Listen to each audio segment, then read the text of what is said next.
भाइयों बहनों, नए फाइनेंशियल ईयर में हम लाए हैं आपके लिए नए सब्सक्रिप्शन प्लान्स।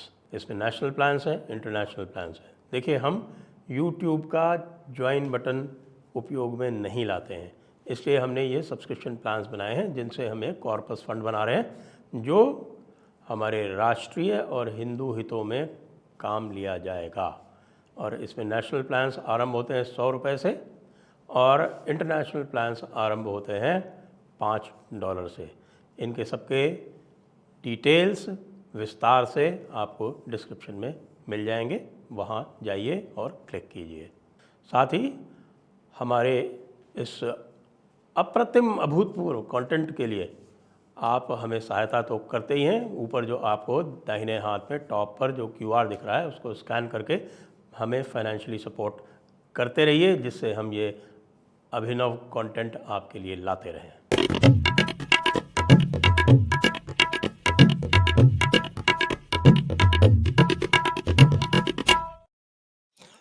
नमस्ते, आप सभी का स्वागत है आज के इस कार्यक्रम में। और आज हम बात करेंगे बहुत सारी, और उसमें कुछ राजनीतिक गपशप होगी और कुछ और भी गपशप होगी, कुछ थोड़ा सा छौंक लगाएंगे हम केजरीवाल की भी उसमें, और कुछ और हमारे जो पत्रकार मित्र हैं और जो पंचमक्कार मित्र हैं उनकी भी बातें करेंगे। और सदैव की भांति मंगलवार को आज हमारे साथ बात करने के लिए हैं हर्ष कुमार जी। स्वागत कर रहा हूँ हर्ष जी का। नमस्कार। अब आपने शुरुआत में गपशप से शुरुआत करा दी, मैं तो बिल्कुल एकदम सीरियस खबर, आपको ब्रेकिंग न्यूज देने वाला था शुरुआत। अब बताइए, शुरू कर दीजिए, सीरियस से शुरू कर दीजिए। हाँ, सीरियस से शुरू कर देते हैं ना। तो स्टार प्रचारकों की लिस्ट जारी की है अरविंद केजरीवाल की टीम ने, आम आदमी पार्टी की, जो गुजरात में जाएगी। उसमें पहले नंबर पे अरविंद केजरीवाल है, दूसरे नंबर पे सुनीता केजरीवाल है, तीसरे नंबर पे मनीष सिसोदिया है। ये 3 प्रमुख स्टार प्रचारक हैं इनके। इसको बोलते हैं कॉन्फिडेंस। हाँ जी, बंदे का आप कॉन्फिडेंस देखिए कितना हाई लेवल का है। और मुझे लग रहा है कि इस लिस्ट को दिखा के इन्होंने जो वो अर्जी डाली हुई ना मनीष सिसोदिया के लिए, कि हमें साहब, मनीष सिसोदिया ने एक जमानत मांगी है, इंटरिम बेल मांगी है कि साहब मुझे अपनी पार्टी के लिए लोकसभा का प्रचार करना है, तो इसलिए मुझे जमानत दी जाए। तो मुझे लगता है कि अब ये उसमें जो है एनेक्स्चर लगाते हैं ना, जो उस एनेक्स्चर में ये भी लगने वाला है कि साहब देखिए स्टार प्रचारकों की सूची में नंबर है पे मेरा नाम आ गया है। तो मुझे तो तुरंत केस तैयार किया जा रहा है कि भाई ऐसे। हाँ, क्योंकि उसमें मेरे ख्याल में 23 तारीख की डेट लगी हुई है, 23 या 24 तारीख की। तो अब उसमें देखते हैं क्या होता है। वो ये तो इन्होंने लिस्ट जारी कर दी है, तो ये कॉन्फिडेंस लेवल हाई है। आप इनको जो है मतलब जेल में भले ही बंद कर दें, लेकिन कॉन्फिडेंस नहीं। कॉन्फिडेंस लेवल तो साहब कांग्रेस का भी बहुत हाई है। अगर कॉन्फिडेंस लेवल हाई ना होता तो आप सोच सकते हैं कि दिल्ली की नॉर्थ ईस्ट सीट से कन्हैया कुमार को ये कैंडिडेट बनाते। बिल्कुल बिल्कुल सही कह रहे हैं आप, बहुत हाई है उनका कॉन्फिडेंस। और उन्हें ये लगता है कि ये मनोज तिवारी को हरा देगा। ये भूल गए कि मनोज तिवारी एकमात्र सांसद है जो तीसरी बार रिपीट हो रहा है दिल्ली में, वरना दिल्ली में सांसद रिपीट नहीं होते। 1 से 2 बार बस, ज्यादा से ज्यादा दूसरी तीसरी योजना में बदल जाते हैं। प्रवेश वर्मा जो कई लाख से जीत के आया था, विधूड़ी जो 6-6 लाख वोट से जीत के आए, 5-5 लाख, उनके टिकट कट गए वहां पे, और इन्होंने मनोज तिवारी के सामने उतार दिया इसको। दरअसल कांग्रेस समझ ही नहीं पाई कि उसे करना क्या है। कांग्रेस को कायदे से साउथ दिल्ली वाली सीट लेनी चाहिए थी।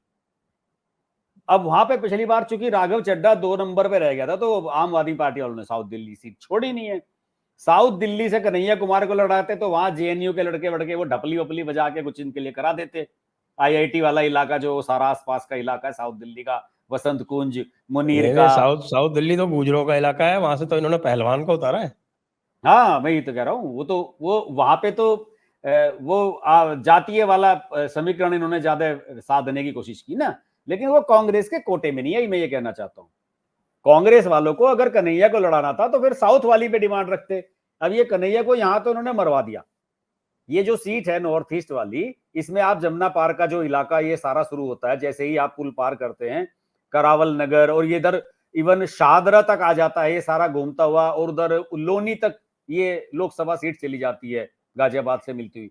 तो इसमें तो उत्तर प्रदेश के लोग, उत्तराखंड के लोग, जहां से मोहन सिंह बिष्ट MLA है, इसी में बीजेपी का MLA है। इस वाली सीट में बीजेपी के MLA 3 ही है केवल, यहाँ पे एमएलए जो है आम आदमी पार्टी के ज्यादा थे इस वाली सीट में, लेकिन उसमें जो है मोहन सिंह बिष्ट है, जहाँ पे ये उत्तराखंडी बहुत सारे रहते हैं, करावल नगर का और उधर का जो इलाका है, और ये पूरा बेल्ट जो है पूर्वांचलियों की है, बिहारियों की और पूर्वांचलियों की है।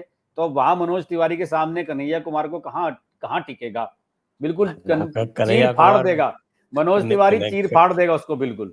अरे साहब, कन्हैया कुमार बिहार का हीरो है, आप क्या बात करते हैं?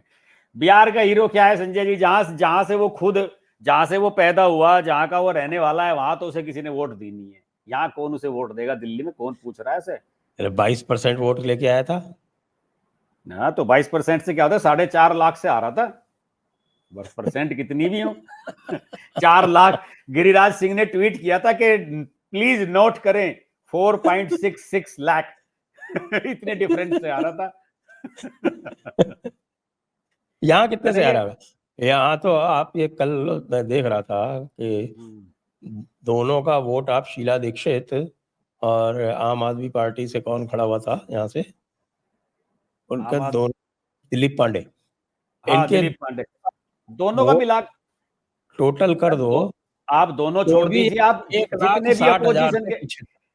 जितने ओपोजिशन के कैंडिडेट जितने भी थे, इंडिपेंडेंट वगैरह, नोटा वोटा सब मिला दीजिए, तब भी मनोज तिवारी के बराबर नहीं पहुंच रहा था।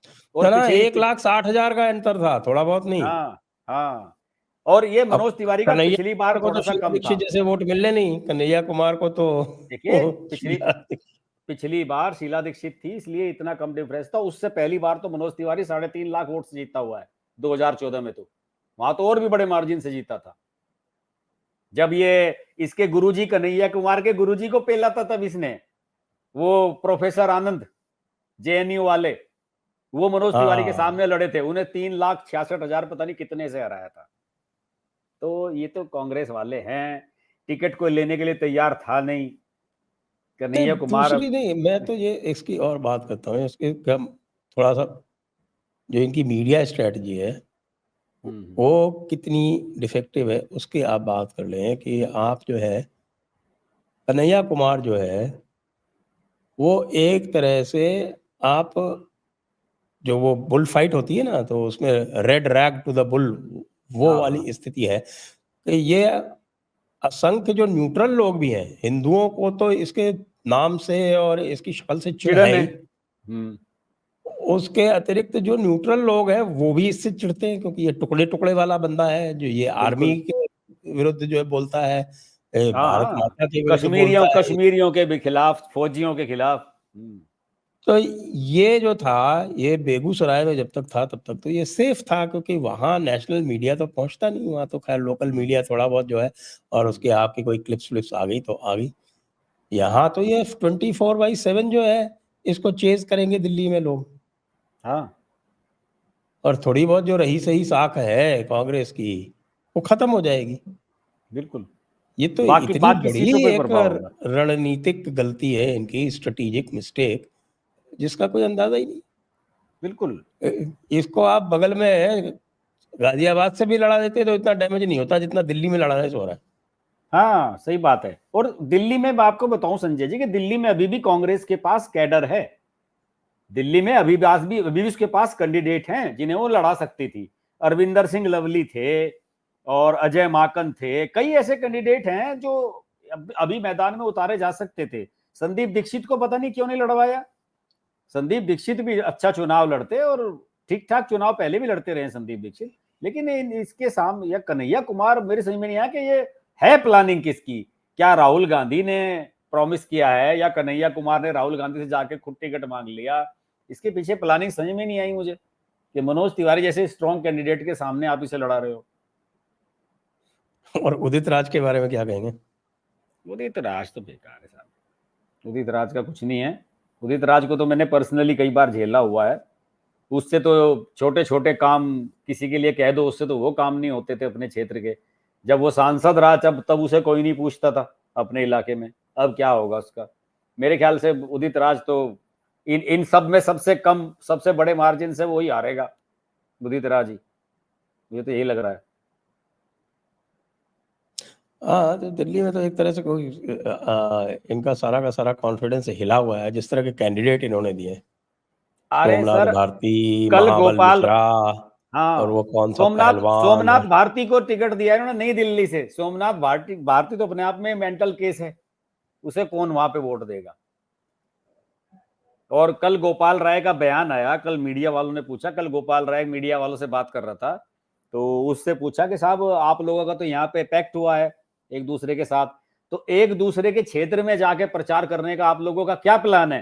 तो उन्होंने कहा कि हमारा कोई प्लान नहीं है। मतलब ये अजीबोगरीब जो है गठबंधन है कि इसमें एक दूसरे की कोई हेल्प नहीं करने वाला है, कोई किसी के लिए नहीं कर रहा। इवन आप ये देखिए ना, ये केजरीवाल का जो इतना सारा काना हुआ है, जेल में गया है, कांग्रेसियों ने किसी ने ट्वीट तक नहीं किया कि साहब केजरीवाल के साथ बड़ा बुरा हुआ। कुछ नहीं है, कांग्रेस वाले तो मन ही मन खुश हैं कि एक तो 3 सीट केजरीवाल को वैसे ही कम मिली इस बार यहाँ दिल्ली में, और दूसरे जो है इनके कोई चांसेस है ही नहीं। और कांग्रेस का तो, कांग्रेस वाले तो इनके लिए कोई काम करने के लिए तैयार ही नहीं है, कैडर काम ही नहीं कर रहा इनके लिए। ये स्थिति है साहब इनकी। और गौतम गंभीर वाली सीट पे कौन लड़ रहा है? गौतम गंभीर वाली पे सर वो चेंज हुआ, मैं नॉर्थ ईस्ट वाली है, गौतम गंभीर वाली देखनी ईस्ट पड़ेगी। ईस्ट हाँ, ईस्ट दिल्ली वाली। 3-4 ईस्ट टिकट जो चेंज हुए हैं, थोड़ा सा वो ज्यादा वो नहीं है, अभी देख के बताता हूँ मैं आपको।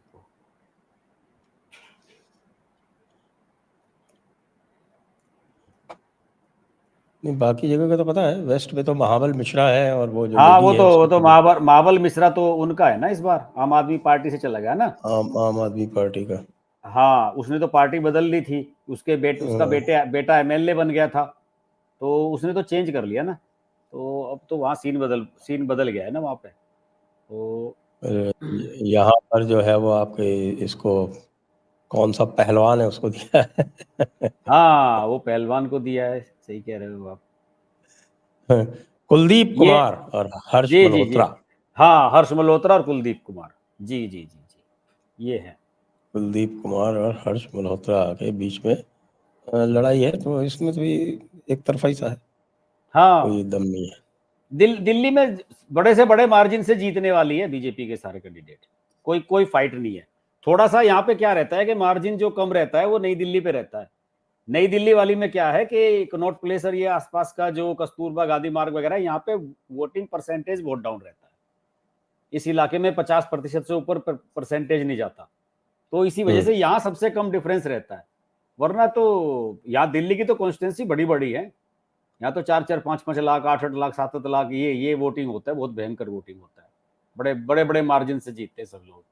और यहाँ देखो, मैं पिछली बार का रिजल्ट देख रहा था यहाँ दिल्ली का, तो दिल्ली में बीजेपी को 49 लाख के वोट मिले हुए हैं और कांग्रेस को 19 लाख, और इनको आम आदमी पार्टी वाले को 15 लाख। ये हिसाब किताब है, बड़ा बहुत भयंकर गैप है इन लोगों के बीच में। और आपके मीडिया के मित्र जो हैं वो क्या कह रहे हैं साहब, उनकी क्या स्थिति है? मीडिया के मित्र तो इस समय निराश हैं, और इलेक्टोरल बॉन्ड वाला मामला इनका जो है वो चला नहीं। और देखिए, कल मोदी जी ने एएनआई को जो इंटरव्यू दिया है, उसमें तो इलेक्टोरल बॉन्ड को उन्होंने बिल्कुल कह दिया कि मेरा मानना है कि एकदम पारदर्शी चीज है, और इससे बढ़िया पारदर्शी सिस्टम कुछ हो नहीं सकता। मोदी जी, सुप्रीम कोर्ट ने कुछ भी कहा हो, मोदी जी ने तो क्लियर कर दिया कि उन्हें तो इस पर कोई रिग्रेट नहीं है कि वो सिस्टम लाए उन्होंने। ठीक ठीक है, सुप्रीम कोर्ट ने जो कहा उसे रद्द किया, लेकिन वो उन्होंने इसको डिफेंड किया उस इंटरव्यू में।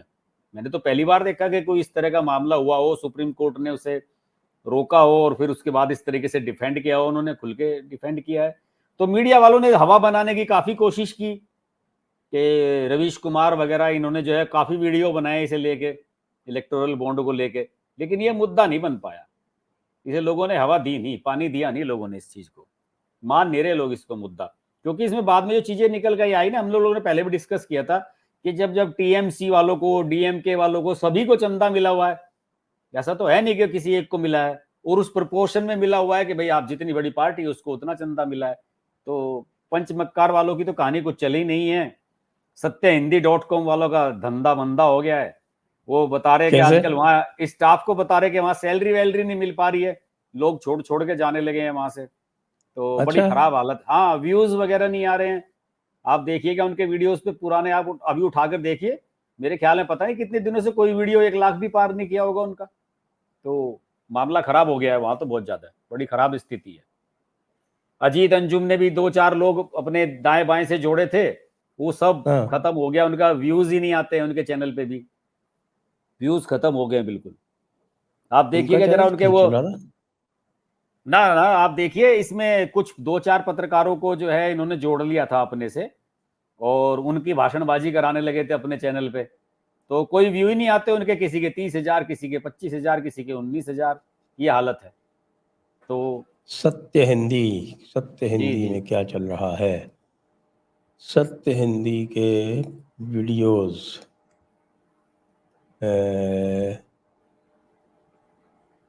ये तो हर घंटे डालते हैं। ये क्या कौन करते से हैं हैं? ना कि वो पहले एक रिकॉर्ड कर लेते हैं, फिर उसके पार्ट कर करके डालते रहते हैं।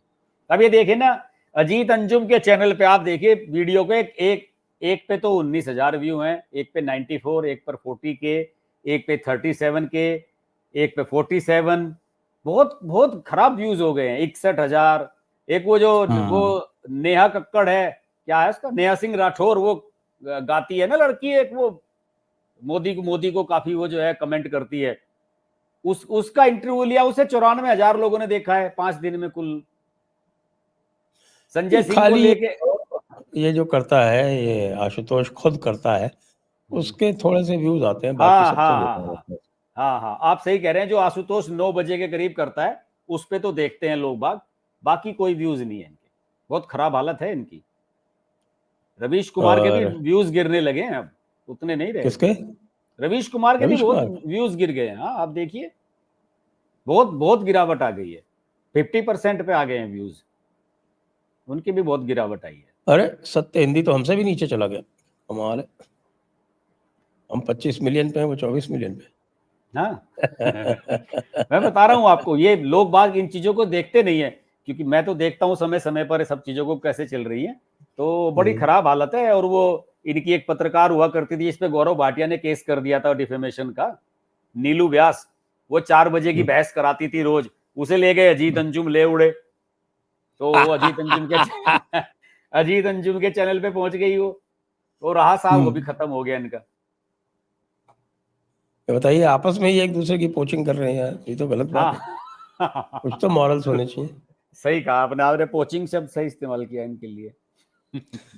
और आपके कुछ और जो है वो मैं देख रहा था, मैंने आपको एक क्लिप भेजी थी, उसमें ये पता चल रहा है कि अब इन्होंने पूरा जो नैरेटिव है वो बदलने का प्रयास किया है, कि क्योंकि मोदी जी जो है वो लगातार विकसित भारत की बात कर रहे हैं, जीडीपी कितनी हो गई है उसकी बात कर रहे हैं, भारत सुपर पावर हो गया है, उसको बनने की ओर जा रहा है उसकी बात कर रहे हैं, भारत चांद पर पहुंच गया उसकी बात कर रहे हैं, और एक्सप्रेसवेज, हाईवेज और रेल इंफ्रास्ट्रक्चर ये सब बड़ी-बड़ी जो बातें कर रहे हैं, तो उसका उत्तर जो है वो दूसरी तरह से देना शुरू किया है। आपने देखा होगा संभवतः। ध्रुव राठी कह रहे हैं कि एक्सप्रेसवेज से क्या होगा, रोडवेज से क्या होगा, इनका सबका क्या उपयोग है। और वो कह रहा है आपका एक वो है ना, वो झबरा जिसको बोलते थे हम, अभिनंदन शेखरी, न्यूज़ लॉन्डी वाला। अच्छा न्यूज़ अच्छा लॉन्डी। अच्छा, संजय जी, न्यूज़ लॉन्ड्री ध्रुव वाला कह राठी, रहा है कि चाँद पर पहुँचने से अब क्या होगा? तो हम तो बहुत नहीं लेट हो गए। चाँद हाँ पे क्या सही बात करेंगे है, जाके? वो सन 70 और में तो पहुंच और जाना चाहिए रघुराम था। राजन कह रहे हैं कि सुपर पावर बन के क्या होगा? हाँ, लेकिन और मैं अमार्त्य आपसे सेन क्या कह रहे हैं? 2 चीज और पूछना चाह रहा था मैं आपसे। आपको लगता नहीं कि ध्रुव राठी का एकदम लोकसभा चुनाव से इंडिया में आना और इतना सारा चैनल्स को इंटरव्यू देना एक प्लान है पूरा बड़ा? हाँ, वो बिल्कुल वो काउंटर कर रहा है प्रशांत किशोर को। कोशिश है मतलब, जबकि उसको कोई सीरियसली लेता नहीं, उसको सब जानते हैं कि वो हाँ क्या चीज़ है। हाँ सही बात है। तो पता नहीं क्या क्या दिखा रहा है, गौमूत्र को लेकर पता नहीं क्या क्या कहता हुआ घूम रहा है कि गोबर का ये पता नहीं क्या क्या कहानी है। मैं तो उसका वीडियो वो देखा भी नहीं कायदे से, मैं तो अवॉइड ही करता हूँ उसे देखना। लेकिन वो मीडिया वाले उठा लेते हैं, उसका इंटरव्यू किया, करण थापर ने इंटरव्यू ले लिया उसका, ध्रुव राठी का। तो मुझे तो लगता है कि एक प्लानिंग के तहत आया। मैं आपको बताऊं, ध्रुव राठी 2019 में भी आया था, और वो गया था अच्छा। सीधा वाराणसी। हाँ, हुँ। वाराणसी गया था, आप उसका वीडियो देख लीजिएगा। उसने ये बताया था कि प्रधानमंत्री मोदी का जो लोकसभा क्षेत्र है वो दिखाता हूं मैं आपको कैसा है, वहां कितना डेवलपमेंट हुआ है। अब की बार नहीं गया वो वाराणसी, क्योंकि अब तो बहुत बदल गया वाराणसी में। उस समय तो 5 ही साल हुए थे मोदी जी को बने हुए। तो उसने क्या दिखाया था, आप देखोगे किसी भी शहर में जाओगे तो सार्वजनिक शौचालय जो बने हुए होते हैं उनमें तो मेंटेनेंस हमेशा खराब ही मिलता है, क्योंकि वहां पे जिन सफाई कर्मियों की नियुक्ति होती है वो सब अपना मगन रहते हैं अपने काम धाम में, ड्यूटी पे कोई मिलेगा नहीं आपको वहां, तो उनका मेंटेनेंस खराब हो जाता है। तो उसी वजह से जो है उसने वो 2-4 वहां के विजुअल्स लेके एक वीडियो बनाया था, लेकिन उस समय रिस्पॉन्स कम मिला था। उस समय उसने आतिशी के फेवर में एक वीडियो बनाया था कि उसने एजुकेशन के फील्ड में बहुत काम किया है। उस समय ये मिनिस्टर तो हुआ नहीं करती थी, एमएलए भी नहीं बनी थी उस समय। तो अब उसके बारे में एक वो वीडियो बनाया था। तो ये किसी खास पैकेज के तहत, किसी खास एजेंडे के तहत इसको यहाँ पे भेजा जाता है, और इस बार ये कई दिन रुक के गया है यहाँ पे। तो मुझे पता नहीं अभी भी शायद यहीं पे हो, तो कह नहीं सकता मैं। इसने इंडिया गेट पे जाके अपना एक वीडियो शूट कराया लोगों को ये दिखाने के लिए, मैं इंडिया से ही वीडियो बना रहा हूँ, मैं इंडिया में आया हुआ हूँ। वहां पे भी इसने एक फोटो शूट कराया है। और अब अमर्त्य सेन वालों ने, अमर्त्य सेन साहब ने तो कह दिया कि विपक्ष के बस की नहीं है मोदी जी को रोकना। उन्होंने तो कह दिया साहब, उन्होंने कहा कि इनकी कोई आइडियोलॉजी है नहीं, इवन जो इनका कॉमन मिनिमम प्रोग्राम होना चाहिए था उस पर भी कोई ये चर्चा नहीं कर पाए विपक्ष वाले। तो अमर्त्य सेन साहब ने तो साफ कह दिया। अब पता नहीं उनकी बातों को ये कितना बिलीव करेंगे ये लोग। अब अमर्त्य सेन का भी तो उनकी भी, उसकी भी तो क्या क्रेडिबिलिटी है, आपको भी पता है क्या क्रेडिबिलिटी है उसकी। तो उसने तो पूरा वो विश्वविद्यालय जो था वो बर्बाद कर दिया, नालंदा का उसको दिया गया था। और वो जो तो एक विश्व भारती में घर के वो कई एकड़ जमीन कब्जा ली थी इन्होंने। वो विडंबना है भाई, वो पैदा हुआ था विश्व भारती में तो सोचता है कि वो उसकी मिल्कियत है। हाँ मिल्कियत है साहब, रविन्द्रनाथ टैगोर तो मेरे परिवार के आदमी थे, ये मानता है वो तो। नामकरण करा था उन्होंने इनका, रविन्द्रनाथ नामकरण किया टैगोर था। ने। तो बस उसी की जो है आज तक उड़ा रहे हैं। अब ये नहीं बताते कि वो जाके जो है उन्होंने पहले शादी की रॉथस्चाइल्ड्स में, और रॉथस्चाइल्ड्स में शादी करेंगे तो फिर वो तो जो ग्लोबल डीप स्टेट होती है, डीप से डीप स्टेट जिसको बोलते हैं, ग्लोबल डीप स्टेट, उसका पार्ट है रॉथस्चाइल्ड्स तो। हाँ बिल्कुल सही और बात कह रहे हो। उनके कारण ही उनके वो नोबेल प्राइजेस तय करते हैं, तो अपने दामाद को नोबेल प्राइज दिलवा दी उन्होंने। और अरे उसको लेके हमारे लोग जो है वो, हाँ Amartya Sen Nobel prize winner. अच्छा अच्छा मैं संजय तो जी, ये दो मैं तो बड़े उनको अर्थशास्त्री हैं। कई बार सुना कि भाई नोबेल प्राइज विनर है, सुने इसको, इनकोहेरेंट सी बात करता है बंदा, समझ में नहीं आती हाँ क्या जी बोल रहे। जी, पता नहीं ये कहाँ के अर्थशास्त्री हैं, इन्हें अपने देश का ही अर्थशास्त्र समझ में नहीं आता। और ये जो रघुराम राजन जो कहता था 5% भी जीडीपी नहीं होगी, 8-7 पहुंच नॉर्मली चल रही है, ये आजकल कहाँ है। अब मैं तो सोच रहा था कि चुनाव के समय खूब इंटरव्यू देगा, अब चुनाव के समय तो ये बिल्कुल गायब हो गया, कोई इंटरव्यू नहीं ले रहा इसका। कहाँ चला गया अब, ये गायब हो गया, बिल्कुल परिदृश्य में है ही नहीं कहीं भी। वरना से ढूंढ ढूंढ के ले आते थे द वायर वाले और ये सब लोग। मैं तो सोच रहा था कि शायद कपिल सिब्बल इसका इंटरव्यू ले लें, आजकल उन्होंने अपने यूट्यूब चैनल पे काफी समय देना शुरू कर दिया है। पता नहीं उन्हें मैंने मुकदमे तो वो। देखा नहीं बहुत दिनों से कोई, किसको बोला था। नहीं नहीं नहीं, कपिल सिब्बल एक तो उनका प्रोग्राम 2 जगह आता है, एक तो द वायर पे आता है और उसी को वो डालते हैं कपिल सिब्बल दिल से। उन्होंने एक यूट्यूब चैनल बनाया कपिल सिब्बल दिल से, तो उस पर वो इंटरव्यू वगैरह करते रहते हैं लोगों के। तो उन्हीं इंटरव्यू में मैं सोच रहा था कि शायद रघुराम राजन को लेके आएंगे, लेकिन रघुराम राजन नहीं है। तो अब हालात अजीबो गरीब से बन गए इन सब लोगों के लिए। अब तो जो लोग जिनसे उम्मीद थी कि एजेंडा कुछ बनेगा, वो एजेंडा बनाने वाले ही मैदान से भाग गए हैं। अब तो एजेंडा ऐसी चीज बन गई कि साहब नवरात्र में मछली खा ली इन्होंने, यही कहानी ज्यादा बड़ा हो गई है, इसने ज्यादा इश्यू बना दिया है इन सब लोगों से तो।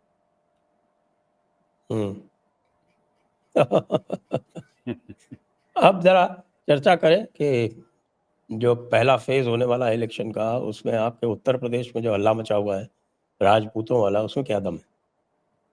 देखिए संजय जी, राजपूतों वाले में कायदे से ये देखा जाए तो वेस्ट यूपी के लिहाज से तो उसमें कुछ मुद्दा था नहीं। मामला तो वहीं गुजरात से पुरुषोत्तम रूपाला वाला जो कमेंट आया था, उसी के बाद तो ये सारी कहानी सब जगह शुरू हुई। पश्चिमी उत्तर प्रदेश में ऐसा कोई खास एजेंडा नहीं था और ना कोई खास रीजन था कि भाई वहां पे इस तरह की कॉल की जाए कि साहब जाटों का वो क्या नाम ठाकुर जो है इसका बीजेपी का बहिष्कार कर रहे हैं। ये तो बाद में फिर जब वीके सिंह का टिकट नहीं हुआ तो उसके बाद ज्यादा इशू इन्होंने बना लिया कि साहब वहां किसी को ठाकुर को टिकट नहीं दिया, वो आगे तो उधर दिया है पूर्वांचल में और सब आगे तो दिया है। ये बात ठीक है कि ये पहली 8 सीटें हैं जो इनमें से नहीं दिया है। इन 8 सीटों में वीके सिंह के अलावा कोई था भी नहीं, ऐसी कोई सीट बनती भी नहीं यहाँ पे कि जिसपे किसी को टिकट दिया जा सके। और वीके सिंह साहब को जो टिकट मिला था वो तो पूर्व सेनाध्यक्ष होने के नाते मिला हुआ है। कोई ऐसा थोड़ी है कि गाजियाबाद सीट पे ठाकुर को ही इन्हें टिकट देना है। अब की बार तो वैश्य को दे दिया वहां से। तो ये पंचायतें वगैरह होंगी, इसका थोड़ा सा ये हो रहा है कि जो काउंटर पोलराइजेशन भी हो रहा है, क्योंकि क्या है कि ठाकुर और जाट दोनों ही मार्शल कौम है वेस्ट यूपी में तो, और इनका प्रभाव लगभग हर सीट पे, थोड़ा बहुत विधानसभा सीटों पे हर जगह ये हैं। 10,000 कहीं 5,000 20,000 इस तरह से इनकी संख्या है। तो इसमें हुआ ये कि ठाकुरों ने जैसे जैसे इनका बहिष्कार करने की वो की है बीजेपी का, तो राजपूत वो क्या नाम जाट हैं जो वो सारे के सारे बीजेपी की तरफ कंसोलिडेट हो रहे हैं। जो पहले इधर उधर बट जाया करते थे, जाट कैंडिडेट चला गया, रालोद साथ आ गई है, उसका भी फायदा मिला है। अब तो 99% 90% जाट जो है वो बीजेपी के साथ जा रहा है। तो मुझे लगता नहीं कि कोई नुकसान इसका होगा, फायदा ही होगा। और अब की बार संजय जी एक बड़ी दिलचस्प रिपोर्ट आ रही है वेस्ट यूपी से। अब की बार मुस्लिम्स जो है बीजेपी को वोट देने का आह्वान कर रहे हैं बहुत जगह, कई जगह बैठ के हो चुकी हैं वेस्ट यूपी में, कई जगह बड़ी बड़ी बैठकें हुई हैं कि साहब हम इन्हें इनका साथ देंगे। क्यों? हाँ मैं बता रहा हूँ, लोकल दीन मुद्दे हैं खतरे में नहीं तो, आएगा क्या? नहीं लोकल कुछ ऐसा हुआ कि एक तो सबको ये लगने लगता है कि यार एक आदमी 10 साल से सांसद है आपके क्षेत्र में, या 5 साल से, पिछली बार भी सांसद था, इस बार भी सांसद है, और उसके साथ जाने से क्या है कि सपोज कीजिए कि किसी जगह मुस्लिमों का गांव है, वहां का प्रधान मुसलमान है, और उसे कोई बीजेपी के सांसद से काम है, बीजेपी के सांसद ने उसका काम करा दिया, कोई हेल्प कर दी उसकी, तो वो जुड़ रहा है। वो कह रहा है कि यार किसको वोट दें, अखिलेश यादव को इनको वोट देने से, मायावती को वोट देने से वोट खराब ही करनी है। जब पता लग रहा है कि भाई मोदी जी आ रहे हैं तीसरी बार भी और बीजेपी का पलड़ा भारी है, तो उसमें एक बन जाता है ना कि जीत वाले के साथ चला जाए। बहुत सारी सभाएं हुई हैं, प्रैक्टिकल जो बात होती है, कुछ लोग प्रैक्टिकल पे चले जाते हैं, फिर प्रैक्टिकल पे चले जाते हैं। मैं आपको बताऊं, मेरी बात हुई थी जो मुजफ्फरनगर के सांसद हैं संजीव बालियान, उनसे बात हुई, तो उन्होंने बड़े कॉन्फिडेंस के साथ कहा कि मुझे 20 30 50 इसके बीच में मुस्लिम वोट मिलने जा रहे हैं। कई गांव में जो है प्रधानों ने कॉल की है, उनके समर्थन में बैठ के कराई हैं कि साहब नहीं, हम अब की बार बीजेपी का साथ देंगे। बहुत जगह कह रहे हैं। तो ऐसा तो है नहीं कि वो झूठ बोल रहे हैं। अगर वो कह ही रहे हैं तो 50% भी अगर वोट मिलती हैं, 10% भी वोट मिलती हैं तो प्लस हो रहा है। तो जो ठाकुरों का कहा जा रहा है ना कि ठाकुर नुकसान कर रहे हैं, तो उतना फायदा दूसरी जगह भी हो रहा है। ये इसका फायदा है, काउंटर पोलराइजेशन वाली बात भी चल रही है। और हरियाणा में क्या हो रहा है?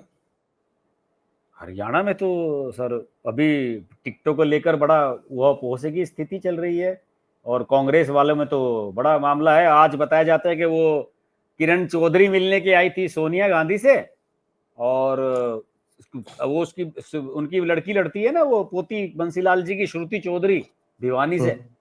तो वो कह रहे हैं, वो कांग्रेस वाले कह रहे हैं किरण चौधरी से कि आप लड़ लो, वो अपनी बेटी को लड़ाना चाहती है। तो इसे लेके इशू बड़ा बन रहा है वहां पे। तो कई टिकटों को लेकर पेंच चल रहा है वहां पे। बस ये मेरे ख्याल में 2-3 ही टिकट फाइनल हुए। एक तो शैलजा का हुआ है, शैलजा को जो है हुड्डा ने अंबाला से पता नहीं क्यों नहीं लड़ने दिया, उसे सिरसा भिजवा दिया, वरना वो तो अंबाला से एमपी रही। चर्चा में अच्छा हो जाएगा। अशोक तंवर और शैलजा की पुरानी लड़ाई है। हाँ, तो वो मुझे लगता है कि उसी वजह से वहां भेजा गया कि अशोक तंवर को हराओ भाई, ये हमारा साथ छोड़ के गया था, इसी वजह से भेजा होगा वहां पे। अशोक तंवर तो ना हारेगा। हरियाणा संजय जी, 2 स्टेट के रिजल्ट में बड़ा मजा आने वाला है। पंजाब और हरियाणा अप्रत्याशित आएंगे इसके रिजल्ट निकल के। हर सीट पे कुछ ना कुछ खेल होगा। और देखिए केवल 23 सीटें हैं, 13 वहां हैं और 10 वहां हैं। बड़ा जबरदस्त चुनाव होने वाला है वहां पर। इंटरेस्टिंग, बहुत मजा आएगा उसमें। एक बात और सुनने में आ रही है, पता नहीं आपने उसके ऊपर ध्यान दिया या नहीं दिया, वो सुनने में आ रही है कि साहब पंजाब में बड़ा उलटफेर हो रहा है। उलटफेर तो पंजाब में होना ही है इस बार, क्योंकि अब कांग्रेस की जो पिछली बार 7-8 सीटें थी वो तो उतनी तो आनी नहीं है, तो वहां तो सारा कुछ उलटफेर ही होना है। ऊपर से इन्होंने ये टिकट कुछ चेंज कर दिए हैं, बेचारे मनीष तिवारी को वहां से उनका तीसरी बार मेरे ख्याल में टिकट चेंज किया। 2009 में वो लुधियाना से जीते थे, 2014 में उनका टिकट हुआ था तो वो बीमार हो गए थे, उन्होंने वापस ले लिया था अपना नाम, चुनाव ही लड़े थे। 2019 में कैप्टन ने उन्हें आनंदपुर साहब भिजवा दिया, वहां से लड़ लो। अब की बार उन्हें बेचारों को चंडीगढ़ भेज दिया, ये कह के कि भाई तुम्हारा तो घर है चंडीगढ़ में। उनके पिताजी प्रोफेसर थे वहां पे, वीएन तिवारी साहब, जिन्हें आतंकवादियों ने मार दिया था। तो वो मनीष तिवारी का टिकट चेंज कर दिया उन्होंने।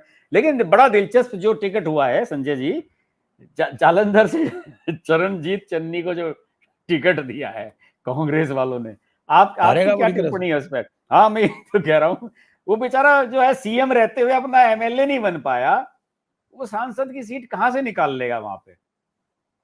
उसकी तो बड़ी खराब हालत होने वाली है।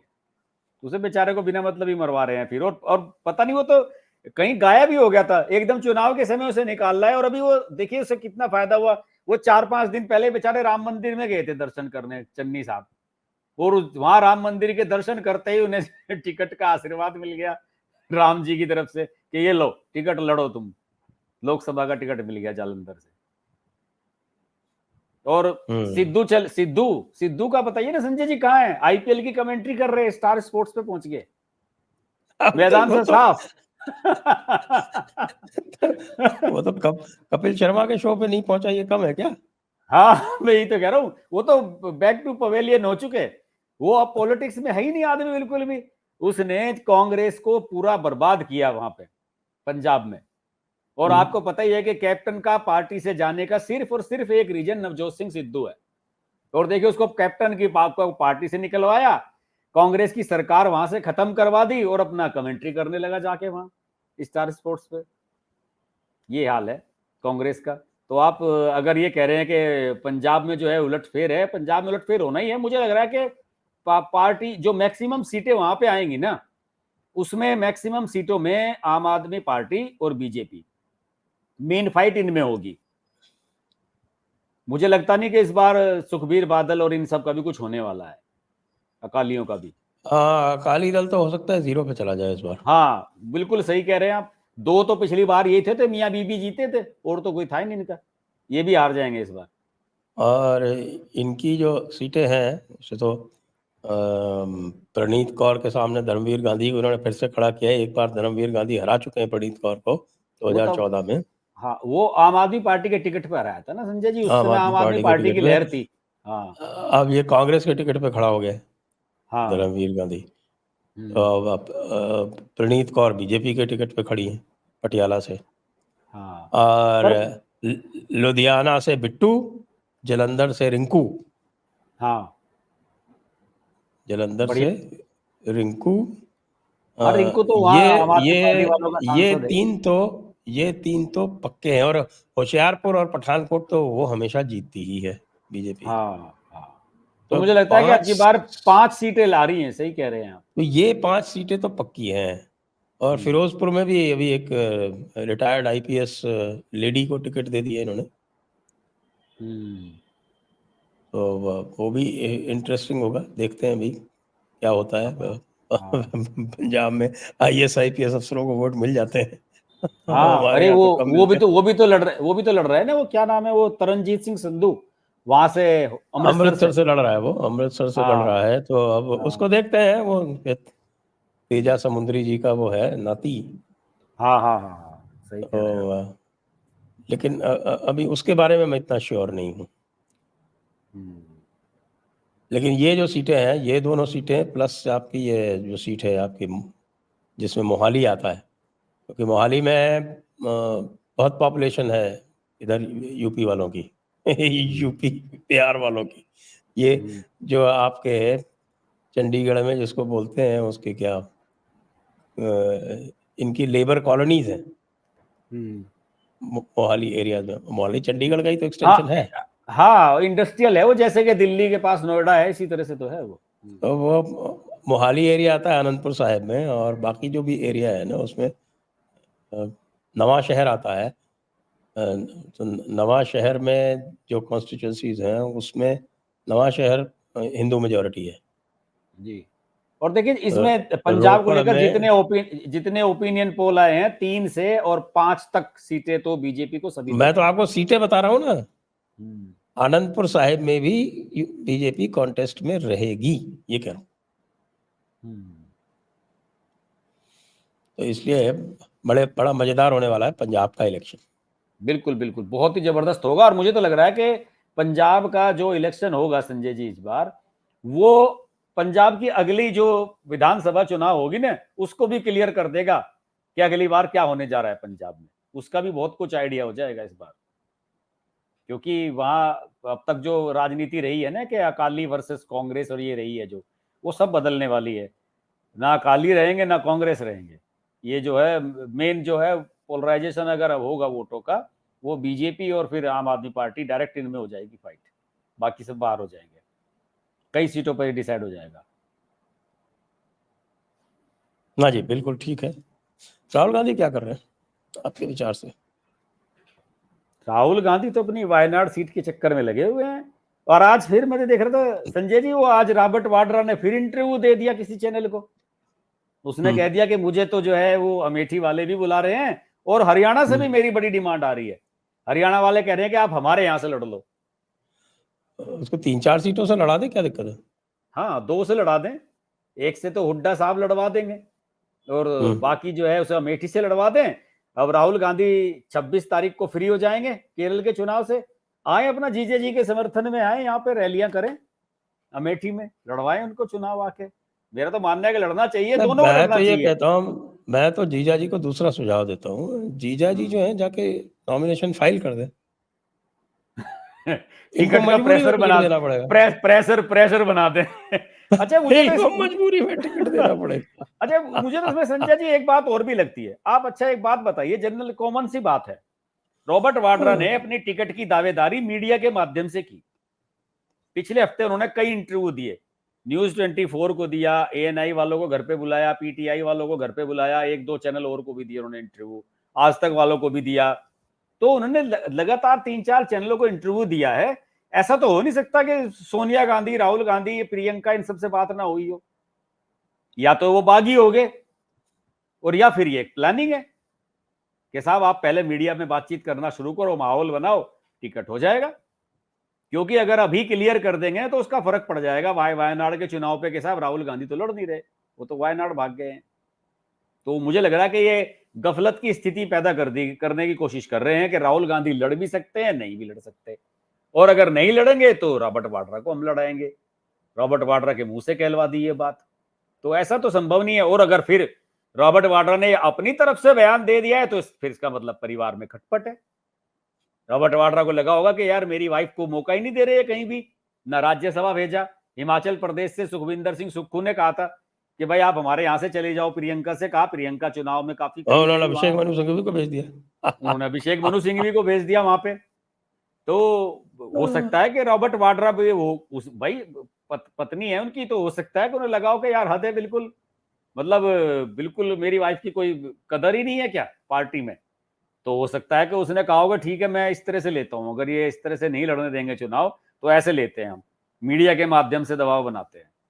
तो ये पॉलिसी हो सकती है। तो आपको बताओ एक ही दिन में सारे इंटरव्यू दिए रॉबर्ट वाड्रा ने, कपड़े भी चेंज नहीं कर रखे, आप उनको देखना, एक ही दिन बुला के सबको कह दिया। तो ये इत्तेफाक नहीं हो सकता, ये प्लानिंग है कि साहब नहीं, प्लान वे में।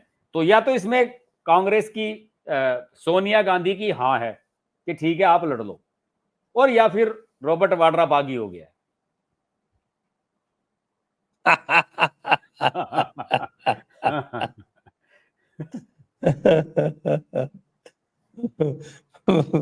रॉबर्ट वाड्रा अगर बागी हो जाएगा तो फिर इस पूरे सिस्टम में इनके बचेगा क्या? ये पूरी की पूरी परिवार जो है वैसे ही आधा बिखरा हुआ है। हाँ नहीं, वैसे वैसे संजय जी इनमें इंटरनल तो प्रॉब्लम्स हैं ही, कई मुद्दों को लेकर सोनिया गांधी और राहुल गांधी के बीच में बिल्कुल भी नहीं बनती है। आप देखिए ना, इन्होंने मध्य प्रदेश की जो सरकार अपनी गंवाई थी, केवल इसी झगड़े में तो गंवाई थी कि वो कमलनाथ से या अशोक गहलोत से अलग नहीं जाना चाहती थी सोनिया गांधी। राहुल गांधी तो खिलाफ था गहलोत के भी और कमलनाथ के भी। तो मतभेद तो शुरू से हैं ही दोनों के आपस में। कम से कम पॉलिटिकल मुद्दों पे तो हैं ही। वो अलग बात है कि चलो माँ है बेटा है, वो तो बात होती है परिवारों में, लेकिन जो वैचारिक मतभेद होते हैं वो तो क्लियर है दोनों के बीच में, कई मुद्दों पे नजर आता है।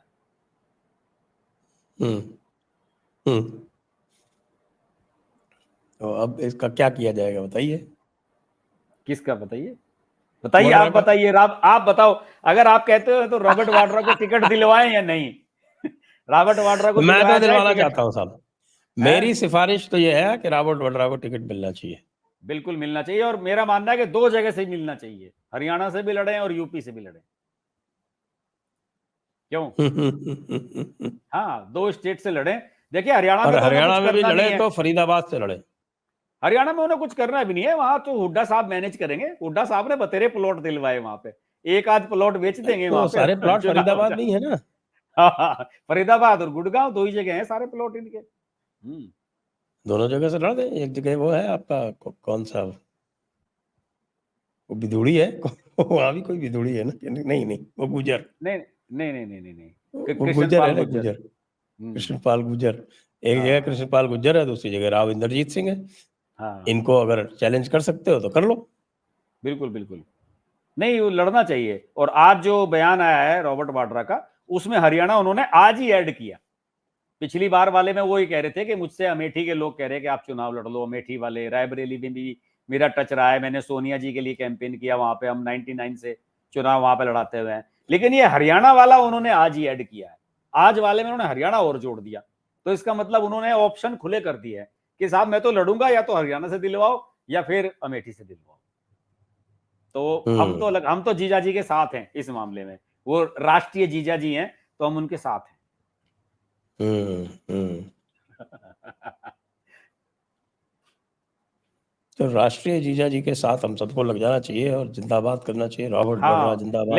लेकिन हमारी आज बातचीत जहां से शुरू हुई थी, आपने उसे आपने एलिब्रेट नहीं किया थोड़ा सा, कि जो स्टार कैंपेनर हैं आम आदमी हाँ। पार्टी के, अरविंद केजरीवाल, सुनीता केजरीवाल, मनीष सिसोदिया, ये सब कैसे जाएंगे कैंपेन करने के लिए? एक साथ जाएंगे, अलग अलग जाएंगे, कब जाएंगे ये? वो कहेंगे साहब हमको जेल वैन में भेज दो। अच्छा, जेल वैन से डायरेक्ट वहां उतरे और सीधा नहीं मंच पे? उतरे क्यों, जेल वैन से ही कैंपेनिंग करें। अच्छा, आप वहीं कुछ इसमें मत से करो, झांक खाली के जेल वैन जो है जहां जहां हमें कैंपेनिंग करनी है वो जेल वैन घुमाओ। जेल वैन घुमा हम दो उस, वहां। हाँ बस रोड शो करा दें जेल वैन में। जेल वैन में। गजब है साहब, इन लोगों का कमाल है, अद्भुत। तो आज आज आज बताऊं मैं क्या हुआ? आज ये हुआ कि आज सौरभ भारद्वाज प्रेस कॉन्फ्रेंस कर रहे थे, तो अच्छा। उसने एबीपी वाले का कल एक सर्वे आया है, एबीपी सी वोटर का, उसने आम आदमी पार्टी को 0 सीट दी है। तो एबीपी के रिपोर्टर ने सौरभ भारद्वाज से पूछा कि भाई सौरभ जी आपको तो 0 सीट दी है। तो उसने कहा कि आप एबीपी वाले हमें हर बार 0 ही देते हो, आप लोगों ने तो पहले विधानसभा में 0 दी थी, लेकिन हमारे तो 67 सीटें आई थी। तो सौरभ भारद्वाज पूरे आत्मविश्वास से भरे हुए हैं, लेकिन सुनने में आ रहा है कि राघव चड्ढा की डील हो गई है बीजेपी से। अच्छा वो क्या हुई है। हाँ, पता नहीं क्या हुई है, लेकिन ये तय हो गया है कि राघव चड्ढा आएगा। दिल्ली जल बोर्ड वाले केस में उसे थोड़ी सी रिलीफ मिलेगी, जिस उसमें दिल्ली जल बोर्ड वाले में अभी अरेस्टिंग होने वाली है एक दो अधिकारियों की। कल भी ईडी ने अरेस्ट किया है एक उसको, आम आदमी पार्टी के कार्यकर्ताओं में नाम भूल रहा हूँ, उसका अरे मिस वो कर रहा तो हूँ। बड़ा तगड़ा खेल हो गया ना, वो गोवा वाले को अरेस्ट कर लिया, तो गोवा हाँ, वो वाले को अरेस्ट कर लिया तो फिर तो गोवा कैंपेन जिसने चलाया था उसको अरेस्ट किया है। हाँ जिसने गोवा का पैसा हैंडल किया था उसको गिरफ्तार कर लिया। हाँ, वो तो ईडी बिल्कुल। केस, वो लिक्वर पॉलिसी वाला जो केस है उसे कंसोलिडेट कर रहे हैं ना ईडी और सीबीआई वाले, कि साहब इसका पैसा वहां 45 करोड़ रुपए गोवा में खर्च किया गया था, उसे स्टैब्लिश कर रहे हैं ना अब तो सीबीआई वाले। और अब एक आध दिन है, मुझे लग रहा है कि सीबीआई की भी गिरफ्तारी केजरीवाल की होने वाली है, जैसे कि कविता की हुई है। एक दो दिन में होने वाला है ये भी काम। हो सकता है।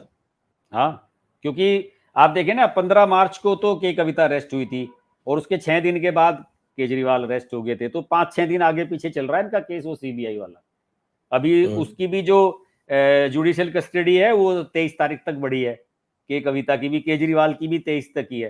तो मुझे लग रहा है कि 23 से पहले ही उसे सीबीआई ले लेगी अपने अंदर में, केजरीवाल को। ये स्थिति है उनकी। अभी तो देखिए केजरीवाल कहाँ कहाँ जाते हैं, ये तो पहला केस है। जी, सही बात है। ये तो पहला केस है, अभी तो एक और सीरियस दिल्ली जल बोर्ड वाला आएगा। अभी तो वो दिल्ली जल बोर्ड वाला तो इससे भी बड़ा मामला है, वो तो और बहुत बड़ा मामला है। अमानतुल्लाह वाला जो वक्फ बोर्ड का है, उसमें क्या ये नहीं फंसेंगे? हाँ, उसमें 100% भी फंसेंगे। फंसेंगे, बिल्कुल फंसेंगे। उसको भी कल अमानतुल्लाह उन्होंने वाला, बेल डिनाई कर दी ना, उसको इंटरिम बेल, हाँ कहा कि उस जो है हाँ, अमानतुल्लाह को इन्वेस्टिगेशन भी ज्वाइन मना कर करो। दिया। बिल्कुल सही कहा, उसे भी मना किया। कल तो कई काम, मनीष सिसोदिया का भी था मामला, कई लोगों में था कल तो बड़ा केजरीवाल और इन सब का तो बड़ा दिलचस्प रहने वाला है कि ये देखते हैं अब इनका। देखिए आज के वीडियो में हमारे दो बातें बहुत प्रमुख रही। एक तो रॉबर्ट वाड्रा 2 जगह से चुनाव लड़े, ये हमारा जयपुर डायलॉग के मंच से हमारे पुरजोर तरफ से आह्वान है। रिकमेंडेशन है, हम इसको जो जी। है फॉर्मली ही इसको फ्रेम करा के और हाँ, हम हाँ, इसको हाँ। भेजेंगे कांग्रेस जी, पार्टी जी, अध्यक्ष को। बिल्कुल। हाँ, बिल्कुल, बिल्कुल। और दूसरा, केजरीवाल और मनीष सिसोदिया को जेल वैन के माध्यम से जेल रोड वैन शो के करने माध्यम की से उनको परमिशन मिलनी कैंपेन करने चाहिए। का अवसर दिया जाए, जहां भी वो कैंपेन करना चाहें, वो जेल वैन हाँ, जो है वो उनको लेके घूमे और वो हाँ, जेल वैन से वेव करते रहे लोगों हाँ, को, ऐसे हाथ ऐसे ऐसे हिलाते करते रहे। रहे। हाँ, हाँ, जी। इतना इनको परमिट किया जा सकता है। इसके लिए हम जो है वो ओपन लेटर लिख सकते हैं चीफ जस्टिस ऑफ इंडिया को। बिल्कुल। हाँ, नहीं, हम उसके लिए एक वीडियो बनवा देंगे, सुनीता केजरीवाल जी से वीडियो बुलवा देंगे, वो अंबेडकर जी की मूर्ति और उसके उसके बीच में, भगत सिंह के बीच में बैठा के सुनीता केजरीवाल को भी ये आह्वान कर सकती हैं अगर चाहे तो। और वो केजरीवाल के वो जो खास था वो पीएस विभव, उसका भी सब सेवाएं समाप्त हो गई हैं। सभी की हो रही हैं, वो सबने तो जाके वो अरविंद था, उसने भी बक दिया, वो भी अप्रूवर बन गया। सी अब ये अरविंद विभव भी जी। बन जाएगा। तो हाँ, कुछ दिनों में अक्यूज्ड एक ही दो रह जाएंगे और अप्रूवर 15-16 हो जाएंगे। अरे संजय जी, ये भी हमारे एक यूनिक केस हमारे एक होगा। पत्रकार मित्र थे, अरविंद केजरीवाल का मीडिया का काम देखते थे। पिछले साल अक्टूबर में उन्होंने वहां से रिजाइन कर दिया। अभी रिसेंटली मेरी उनसे बात हुई तो वो कह रहे थे कि भैया कोई नहीं बच रहा है वहां पे, सबका नंबर वहां पे लगने वाला है। तो मैं तो समय से जो है रिजाइन करके वहां से निकल आया था, क्योंकि वहां पे एलजी, हाँ वो बता रहे थे कि एलजी ने जो है ये आदेश दिए थे कि भैया देखो, ये केजरीवाल के फेवर में हर अखबार में बड़ी बड़ी खबरें छप रही हैं, वो कैसे छप रही हैं। तो वो कह रहे कि भाई तो हम तो, हमारे जो कुछ शुभ चिंतक थे उन्होंने कहा कि भैया आप लोग निकलो यहाँ से, तो यहाँ कोई बचने वाला है नहीं। तो वो भी बेचारे समय से अपना इस्तीफा दे के वहां से निकल लिए। बड़ा बहुत बहुत बहुत जिसे कहते हैं ना रवीश कुमार, भय का माहौल है। तो वो भय आम का आदमी माहौल, पार्टी में भय का भय का माहौल माहौल, है। बहुत भय का माहौल। आइए फिर जी। अब इसी बात पर यहीं पर चर्चा को विराम देते हैं। जी। आप सभी दर्शकों को बहुत बहुत धन्यवाद, हर्ष जी को बहुत बहुत धन्यवाद। जय हिंद, जय भारत, वंदे मातरम। नमस्कार।